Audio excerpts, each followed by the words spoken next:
Isaac Newton. Na matemática, suas criações mais lembradas pela incomparável importância foram os cálculos integral e diferencial, mas ele deixou também grandes contribuições em áreas como cálculo numérico, séries infinitas, álgebra, estudos diversos sobre curvas, leis da potenciação, como o binômio de Newton, etc. Na física, ele sistematizou as leis da dinâmica, o que permitiu o estudo abrangente dos corpos em movimento, formulou a lei da gravitação universal, sistematizou a óptica e concebeu a teoria das cores. Para levar a cabo suas pesquisas, ele projetou e construiu pessoalmente, valendo-se de sua grande habilidade manual, complexos instrumentos científicos, em particular telescópios e lentes. Qualquer dos mencionados trabalhos teria bastado para imortalizá-lo, mas sua criatividade era ilimitada. Era o típico do cara que era o never at rest, né? Nunca descansa. No dia de Natal de 1642, na sede de uma propriedade rural em Woolsthorpe, a 90 quilômetros de Cambridge, na Inglaterra, nasceu um menino prematuro, ao qual foram dadas pouquíssimas chances de vida. Seu tamanho era tão pequeno que, mesmo envolto em panos, sua mãe conseguia colocá-lo em uma panela de pouco mais de 1 litro. Ao redor de seu pescoço, precisou ser colocada uma coleira de couro, de modo a firmar-lhe a cabeça, para permitir que fosse amamentado. Contrariando as expectativas consequentes de sua extrema fraqueza, o menino sobreviveu e, em uma longa existência de 84 anos, conduziu a humanidade a novos reinos do saber com os quais ninguém sonhara anteriormente. Assim começou a vida de Isaac Newton, filho de um lavrador analfabeto, que morrera 2 meses antes de seu nascimento. Sua mãe, Hannah Ayscough, embora pouco mais do que meramente alfabetizada, era uma mulher inteligente e pertencia a uma família em que algumas pessoas interessaram-se com seriedade pelos estudos. Seu irmão, William Ayscough, por exemplo, havia estudado na Universidade de Cambridge e era um homem esclarecido. Esta foi provavelmente a primeira manifestação da boa estrela que sempre protegeu Newton, pois tivesse ele dependido apenas do lado paterno para adquirir cultura, talvez tivesse permanecido analfabeto como o pai, o avô e tantos outros parentes. Quando o pequeno Isaac tinha 3 anos de idade, um trauma marcou-o de maneira definitiva. A sua mãe casou-se outra vez e mudou-se para a propriedade do novo marido, deixando-o aos cuidados da avó Ayscough. Psicólogos posteriores julgaram que esse abandono materno esteve na raiz da personalidade solitária, arredia, desconfiada e sofrida que Newton carregou por toda a vida. Em 1653, aos 11 anos de idade, sua mãe, novamente viúva, retornou a Woolsthorpe com 3 crianças do segundo casamento. E 2 anos depois, Newton foi mandado à vizinha cidade de Grantham para os estudos em uma escola elementar. Hospedado na casa do farmacêutico local, estudou latim, um pouco de grego e hebraico, e rudimentos de aritmética. As primeiras manifestações de sua genialidade, entretanto, não ocorreram na matemática. O que ficou registrado na memória daqueles que o conheceram na ocasião foi sua notável capacidade de conceber e construir brinquedos de natureza mecânica, como relógios de sol, relógios movidos a água, e inclusive um pequeno moinho de trigo movido por um rato preso a uma haste. Com a filha adolescente do farmacêutico, conforme contado por ela mesma anos mais tarde, Newton teve um fugaz romance, algo que hoje chamaríamos de um pequeno flerte, mas que interessou muito a seus biógrafos por ter sido seu único envolvimento afetivo com as mulheres em toda a vida. Nas palavras de sua quase namorada, ele era então um sóbrio, silencioso e pensativo jovem. Quando Newton completou 17 anos, sua mãe chamou-o novamente a Worcester para ajudá-la na propriedade, junto com o tio. A tentativa foi uma catástrofe, tanto para Newton, que odiava as coisas do campo, quanto para os empregados da fazenda, que se irritavam ao ver o relapso e distraído jovem ser incapaz de levar a bom termo mesmo as mais simples das tarefas. Mas Newton era protegido dos deuses e em seu socorro vieram Harry Stokes, diretor da escola de Grantham, e seu tio William Ascot, que convenceram a mãe a mandá-lo de volta aos estudos, desta vez para preparar-se para a Universidade de Cambridge. Quem presenciou sua partida recordava-se anos depois da alegria dos empregados em livrarem-se daquele inútil. Bem, seus objetivos iniciais não estavam na matemática, mas na filosofia. Mas logo um evento colocou-o no caminho da matemática. Tendo ido com amigos em um domingo de 1663 visitar a feira de Stourbridge, ali ele se interessou por um livro de astrologia e comprou-o. Incapaz de compreender seu conteúdo, que dependia de noções de trigonometria, adquiriu um livro sobre esta matéria, mas também não foi capaz de acompanhá-lo. Soube, então, que a trigonometria dependia de conhecimentos prévios de geometria, e foi assim que ele chegou a Euclides. De Moivre conta que a primeira reação de Newton ao ler os elementos de Euclides foi considerá-los um conjunto de obviedades. Somente mudando de opinião, quando chegou à prova de que o paralelogramas, né, de mesma base e mesma altura têm áreas iguais. E a proposição 1,47, que é o teorema de Pitágoras. Então, após ler Euclides, mais tarde ele reconheceu que o fizera superficialmente. Newton começou a ensinar matemática a si próprio, lendo os melhores livros disponíveis à época. A geometria do René Descartes, de Moivre conta que Newton achou-a difícil, somente conseguindo chegar ao fim na terceira tentativa. Então, a geometria de Descartes é um livro reconhecidamente difícil para qualquer pessoa, em especial para quem ainda não havia estudado Euclides em profundidade. Então, nós vimos que o Newton confessou ao de Moivre que somente leu superficialmente, inicialmente, né, o Euclides, os elementos de Euclides. Tá? Então, é preciso aqui ser dito que vários matemáticos ingleses e continentais estavam, naquela época, pesquisando 3 temas, então, atualíssimos. O traçado analítico de tangentes, a quadratura, que é áreas de curvas, né? E as séries infinitas. John Wallis, de Oxford, ele tinha escrito sobre os 3 e tinha chegado a resultados importantes, em especial sobre as séries. O traçado de tangentes tinha começado com Fermat e Descartes. O Barrow tinha pesquisado tangentes e quadraturas, ou seja, áreas de figuras, e percebeu a correlação entre tangentes e áreas de curvaturas. Áreas de curvas, tá?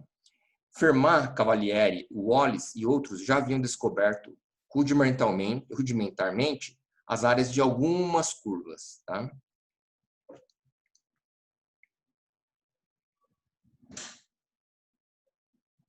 Bom, aí então o Newton se interessou pelas 3 questões. E seu primeiro grande feito matemático data desse período, de 1664 a 1665, quando ele descobriu como exprimir potências racionais de binômios por meio de séries. Então, a lei de formação dessas séries, descoberta por Newton indutivamente, sem demonstrá-la, a prova rigorosa foi dada por Gauss no século XIX. Pode ser resumida na seguinte fórmula. Então, essa aqui, olha.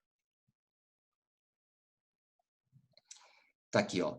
O binômio de Newton, como a gente sabe, e a gente aprende no ensino médio, a gente aprende 1 mais x elevado a m, né? Onde m é um número natural. tá? E essa fórmula que a gente aprende no colégio, ela já era conhecida bem antes dele.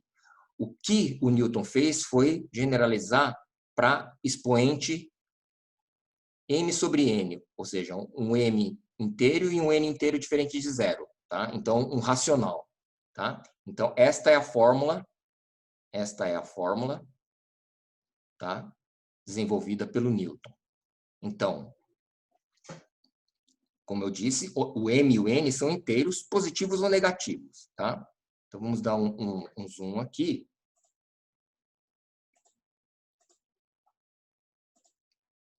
Está aqui. Então, aqui esta fórmula, com mn inteiros, positivos ou negativos.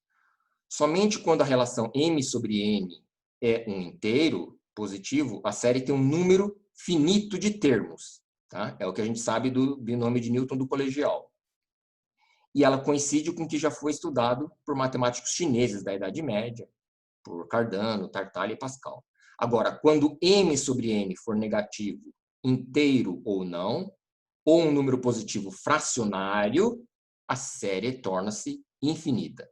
Tá? Então, quando esse m sobre n for um negativo, tá? Pode ser inteiro ou fracionário, a série é infinita. Ou quando esse m sobre n é positivo, a série também é infinita. Tá? Então, um exemplo. Ó. Olha aqui um exemplo. 1 mais x elevado a 1 mais x elevado a meio. Olha lá. A série é 1 mais x sobre 2, menos x ao 4 sobre 8, mais x ao cubo sobre 16. Infinitamente ela se expande. Tá? Então, isso que é importante saber. Então, aquilo que hoje nós chamamos de binômio de Newton não foi o real objeto dos estudos de Newton. Tá?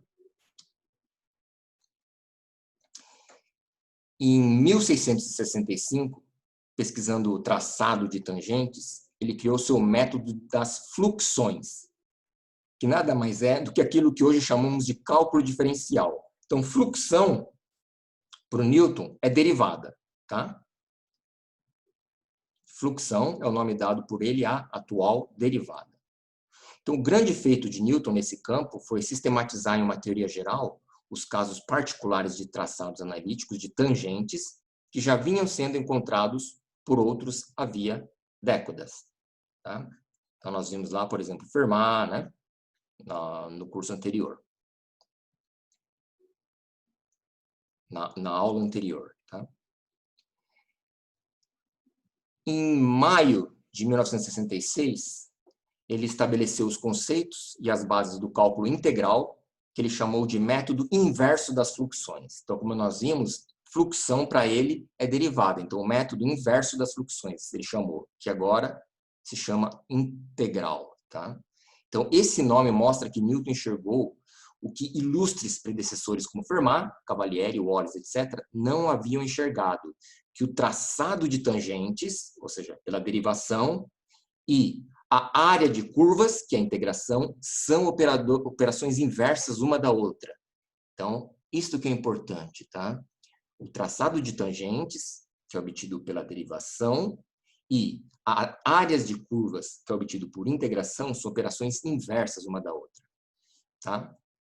Então, este fato, somado à criação de algoritmos que tornaram as fluxões, ou seja, as derivadas, generalizadamente aplicáveis, fez de Newton o primeiro matemático a entrar no riquíssimo território dos cálculos. Em uma carta escrita décadas depois, Newton contou que também em 1666 ele começara a imaginar que a mesma gravidade que agia na superfície da Terra deveria estender-se até a órbita da Lua e mais além. Então, com base em seus conhecimentos matemáticos, nas chamadas leis de Kepler do movimento dos planetas, deduziu que a força exercida pela Terra sobre a Lua é inversamente proporcional ao quadrado da distância entre elas. Mais tarde, esta descoberta foi generalizada em sua belíssima lei da gravitação universal. Qual é? Matéria atrai matéria em razão direta do produto das massas, está aqui, razão direta do produto das massas, emão vezes eminho, e na razão inversa do quadrado da distância, aqui, dividido por d ao quadrado. Tá? Então, essa é a lei da gravitação universal do Newton. Então, ó, vale a pena conhecer o que diz a mencionada Carta de Newton, de 1718. Ele fala assim, ó. No começo do ano de 1665, eu encontrei o método de aproximação de séries e a regra para reduzir qualquer potência de qualquer binômio em uma tal série. No mesmo ano, em maio, encontrei o método das tangentes, ou seja, derivada. Então, ele encontrou o binômio de Newton, né, com m sobre n racional, encontrou a derivada, que é o método das tangentes, e em novembro tive o método direto das fluxões, cálculo diferencial. E no ano seguinte, em janeiro, tive a teoria das cores. E em maio seguinte, tive a entrada no método inverso das fluxões, ou seja, cálculo integral. E no mesmo ano, comecei a pensar na gravidade, estendendo-se até a órbita da Lua. E tendo descoberto como estimar a força com a qual um globo girando dentro de uma esfera pressiona a superfície da esfera, a partir da regra de Kepler. E eu deduzi que as forças que mantêm os planetas em suas órbitas devem ser inversamente proporcionais aos quadrados das distâncias aos centros em torno dos quais eles giram. E desta forma, comparei a força necessária a manter a Lua em sua órbita com a força da gravidade na superfície da Terra. E encontrei que ambas respondiam muito proximamente. Tudo isso foi nos 2 anos da peste de 1665 e 1666. Porque naqueles dias eu estava no auge de minha idade inventiva e ocupava-me da matemática e da filosofia mais do que em qualquer outro tempo posterior. Entende-se aqui filosofia como física, tá? Que na época eles chamavam filosofia natural. A física era conhecida como filosofia natural. Então veja que em meros 2 anos ele fez tudo isso. Tá?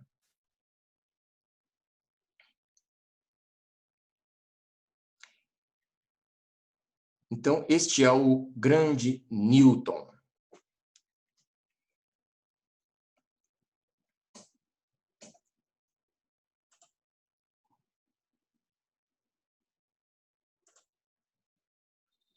Agora nós vamos falar um pouco do Leibniz. Tá?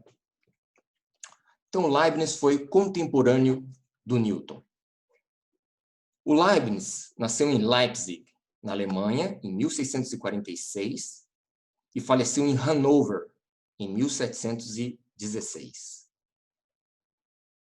Foi uma das mais brilhantes inteligências de todos os tempos. Ele é reconhecido posteriormente como um verdadeiro gênio universal, pela abrangência de sua cultura.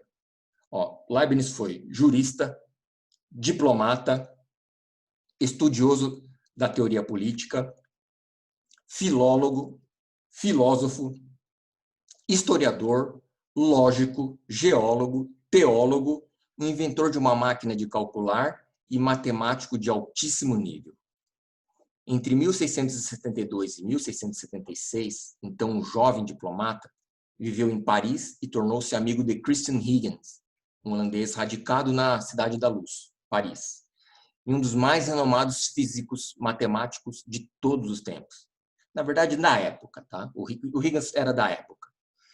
Foi Huygens quem o introduziu no reino das rainhas das ciências, a matemática. E algum tempo depois de começar a ensinar-lhe matemática, propôs a Leibniz o cálculo da soma da série infinita, que é esta aqui. Então, Huygens propôs esta soma da série aqui, olha. Esta aqui, olha. Esta primeira série aqui, ó. Ou seja, 1 sobre 1 mais 1/3 mais 1/6 mais 1/10 mais 1 sobre 15 mais 1 sobre 21 e assim sucessivamente, tá? Aqui tá duplicado 1 sobre 21, tá? Tá mais 1 sobre 21. Então, por esse 1 sobre 21 está a mais aqui. Bom, então veja, o Huygens propôs esta soma para o Leibniz calcular. Então veja, aí o que fez o Leibniz. O Leibniz escreveu ela desta forma aqui, ó, 2 vezes. 1 sobre 1 vezes 2, mais 1 sobre 2 vezes 3, mais 1 sobre 3 vezes 4, mais 1 sobre 4 vezes 5, mais 1 sobre i vezes i mais 1. De fato, ó, faz a distributiva aqui, ó, 2 vezes meio, 1, que é o primeiro termo dessa série aqui.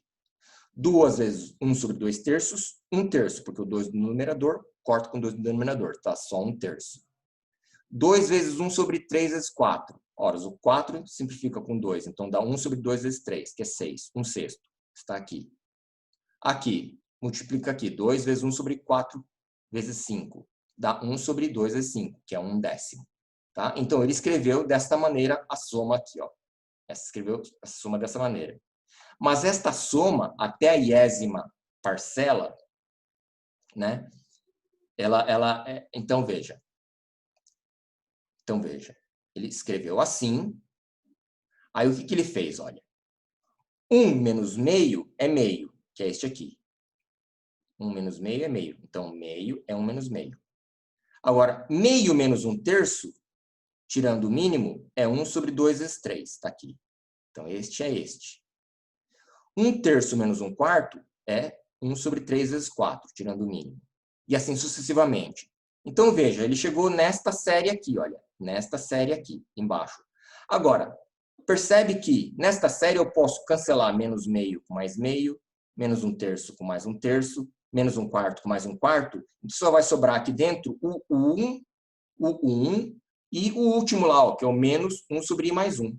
Tá? Então, dentro do parênteses, só sobra 1, tem o 2 fora, abre parênteses, 1 menos este cara aqui, o último, 1 sobre 1 mais 1, e fecha parênteses. Então, né, já que as frações anteriores, como eu disse, vão sendo sucessivamente canceladas. Agora, quando o i tende a infinito, a soma procurada tende a 2. Tá? Então, quando o i tende a infinito, a gente vê que essa soma resulta 2, porque aqui dá 1, quando 1 tende a infinito. Tá? Então, resulta 2. Então, veja, esta foi a primeira vitória de Leibniz sobre uma questão matematicamente difícil. E, a partir daí, ele evoluiu muito rapidamente, logo chegando às fronteiras da matemática, né? Onde passou a fazer suas próprias descobertas. Tá? Então, veja, a geometria analítica, o conceito de função, o método de Fermat para o traçado de tangentes, os estudos de Cavalieri sobre os indivisíveis, né? Os divisíveis são os infinitésimos do cálculo, tá? Tudo apontava para uma nova modalidade de cálculo que sistematizasse a operação a que Eudóxio, 2000 anos antes, denominara exaustão. Nós vimos isso no primeiro curso, tá? O Eudóxio denominou esse processo de exaustão. Leibniz percebeu tal momento histórico, captou o espírito matemático da época e entrou por um caminho que o conduziu aos cálculos diferencial e integral. Enquanto Leibniz aprendia com Huygens e começava a delinear suas ideias sobre aqueles cálculos, o Newton já tinha realizado suas grandes descobertas dos anos maravilhosos, que é aqueles de 1665 e 1666, que eu acabei de comentar. Então, o Newton ocupava uma cátedra em Cambridge, e ali ele vivia como gostava, ou seja, recluso e mergulhado em suas meditações. Aí, em 1676, durante uma missão diplomática a Londres, o Leibniz, que já trabalhava nas questões dos cálculos, visitou a Royal Society e teve acesso a uma cópia do manuscrito de análise do Newton. Mais ou menos nesta mesma época, o Leibniz escreveu a Newton perguntando sobre séries infinitas e recebeu dele 2 cartas, mais tarde denominadas Epístola Prior e Epístola Posterior, em que o inglês revelava alguns de seus pensamentos sobre aquelas séries e sobre seu método das fluxões, ou seja, método das derivadas. Hoje, os especialistas acreditam que, mesmo tendo tido acesso ao de análise do Newton e recebido as citadas cartas, o Leibniz concebeu suas ideias sobre os cálculos independentemente da influência de Newton. Embora tenham chegado aos mesmos resultados, o Newton e o Leibniz deram à questão tratamentos muito diferentes, inexistindo qualquer evidência de plágio. Então, é a famosa briga deles pela paternidade do cálculo diferencial integral, né? Mas sabe-se agora que eles chegaram aos mesmos resultados por caminhos distintos. O estudo de um independeu do estudo do outro, tá? Bom, então, veja, sobre o cálculo diferencial e integral, tá? O Leibniz, ele ainda trabalhou no método por alguns anos, provavelmente por saber que os fundamentos lógicos dos chamados infinitesimais eram ainda bastante frágeis, tá? Na verdade, esses infinitesimais só foram ser mesmo rigorosos muito tempo depois, 200 anos depois, tá? Até que em outubro de 1684, publicou um artigo de longo título que revolucionou a matemática. Chama assim, um novo método para máximos, mínimos e também tangentes. Tá? E um notável título de cálculo para eles. Então, é o que a gente estuda hoje em cálculo 1, né? Método para achar máximo, mínimo, tangente. O histórico artigo tratava do cálculo diferencial e saiu em um periódico especializado, chamado de Atas dos Eruditos de Leipzig. Foi nesse artigo que ele usou, pela primeira vez, a conveniente simbologia dx, dy e dy dx, empregada até hoje, e criou o nome de cálculo diferencial. Então veja, esta notação de derivada de y com relação a x, dy dx, essa notação de derivada foi introduzida pelo Leibniz, tá? E ela é a mais importante. O Newton introduziu aquela notação de derivada y', mas não é boa como a do Leibniz. Então, a que sobreviveu foi a do Leibniz, que é muito melhor que a do Newton. Tá? Então, essa notação do Leibniz é melhor. Tá? Então, cálculo diferencial. 2 anos depois, 1686, o Leibniz publicou um novo artigo, desta vez falando sobre o cômputo de áreas. E nele mostrou que o traçado de tangentes e áreas de curvas são operações inversas uma da outra, o que hoje chamamos de teorema fundamental do cálculo.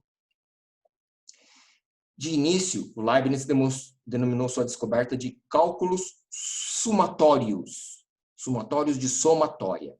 Tanto que seu símbolo, este aqui, ó, esse S alongado, né, deu a nomenclatura para o cálculo integral. Então, quando a gente calcula uma integral, a gente calcula assim, ó, esse S alongado, tá? Porque a integral, na verdade, é uma soma, um cálculo de somas. Então, olha a importância do Leibniz, né? Ele criou a notação para a derivada, dy dx, criou o nome cálculo diferencial e também criou o símbolo da integral, que é este S alongado, tá? Então, esta é uma grande contribuição do Leibniz, né?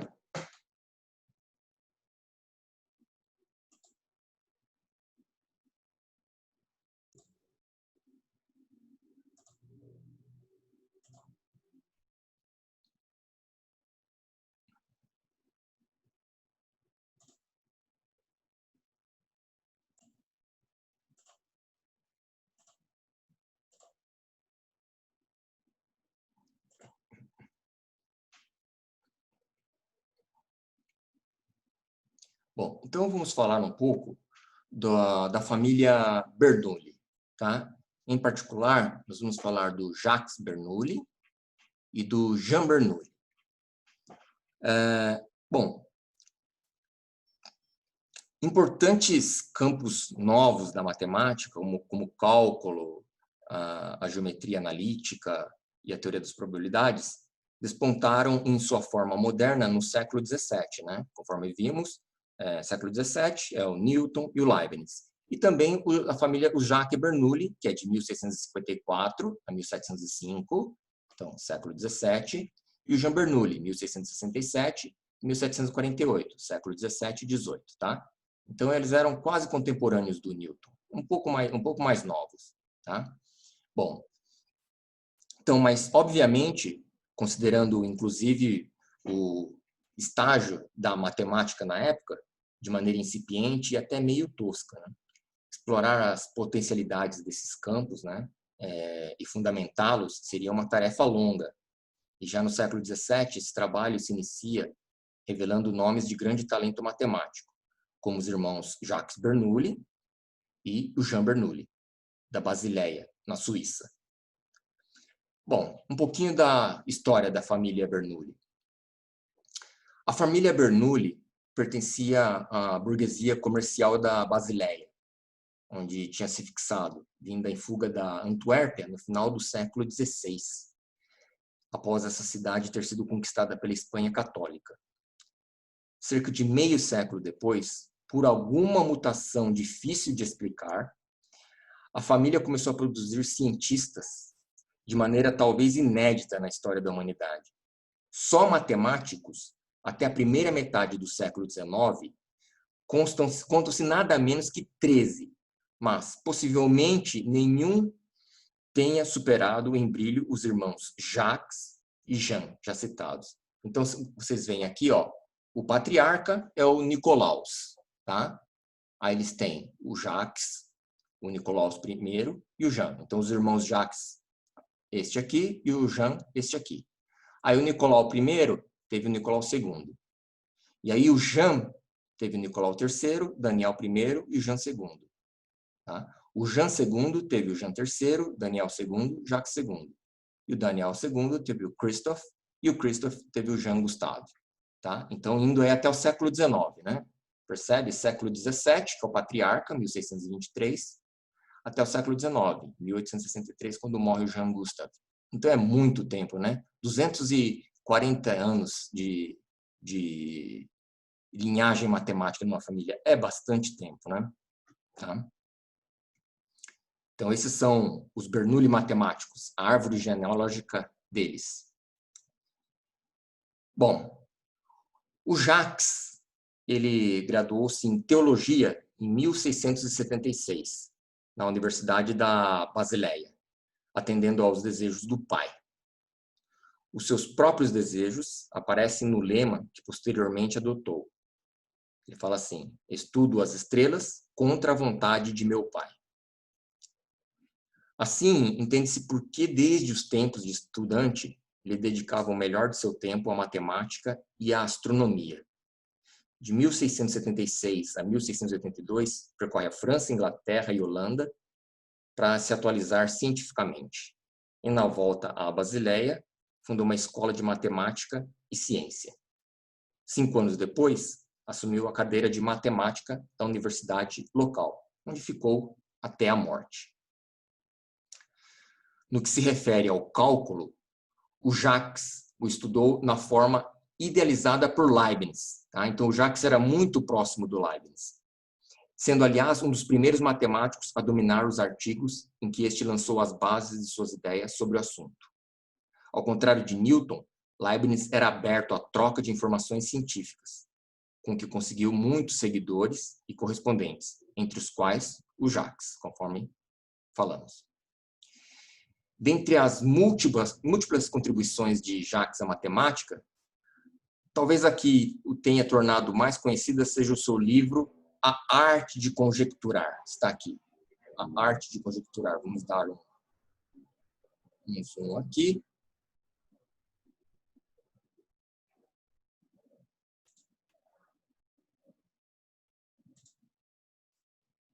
Está aqui. A Arte de Conjecturar, do Jacques Bernoulli, no qual trabalhou cerca de 20 anos, porém não completou totalmente, e que só foi publicado após sua morte, em 1713. Trata-se da primeira obra substancial sobre a teoria das probabilidades. Então, a arte de conjecturar está dividida em 4 partes. Então, na primeira, ele reproduz a breve introdução de Huygens ao assunto. A segunda é um apanhado geral dos resultados básicos sobre permutações e combinações. Nela figura, inclusive, a primeira demonstração correta do teorema binomial para expoentes positivos. A terceira parte, ela apresenta 24 problemas sobre jogos de azar, que esses jogos eram muito populares na época. E a última termina com o célebre Teorema de Bernoulli, ou Lei dos Grandes Números. Tá?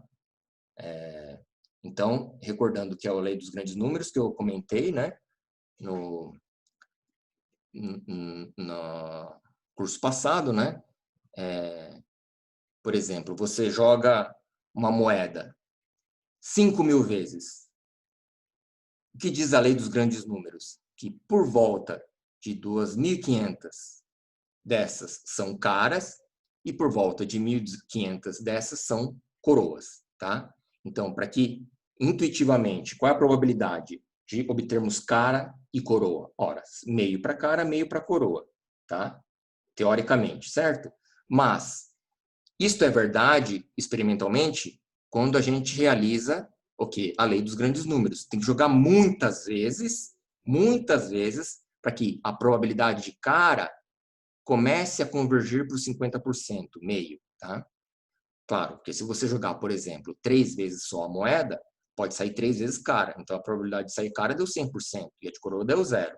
Então, isso não é válido. Então, eu tenho que jogar muitas vezes, muitas vezes. Isso quer dizer a lei dos grandes números. Quando eu jogar muitas vezes, né, a probabilidade de cara tende a ser meio e a probabilidade de coroa tende a ser meio, tá?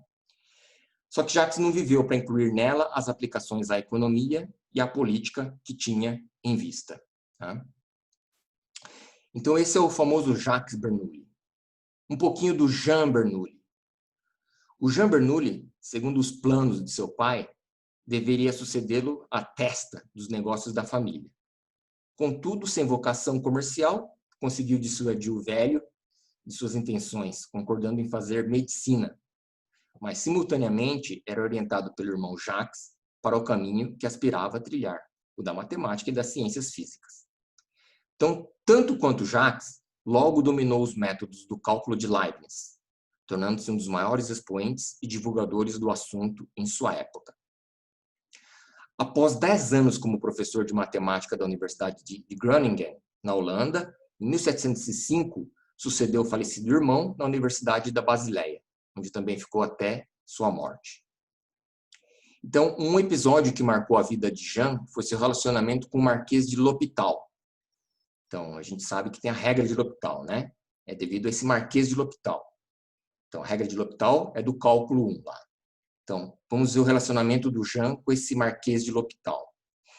Este nobre francês, o L'Hôpital, Marquês de L'Hôpital, desejando dominar o cálculo, então uma novidade científica, contratou para tanto os serviços de Jean, o qual, sabe-se lá por quê, concordou até com que o Marquês usasse como lhe aprouvesse as descobertas que fazia e que a ele comunicava.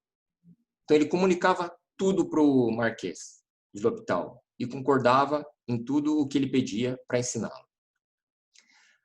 Aí, em 1696, L'Hôpital lançou o livro Análise de Infinitement Petites, o primeiro texto de cálculo a ser publicado, não sem agradecimentos especiais, embora genéricos, ao jovem professor de Groningen, o Jean Bernoulli, certo?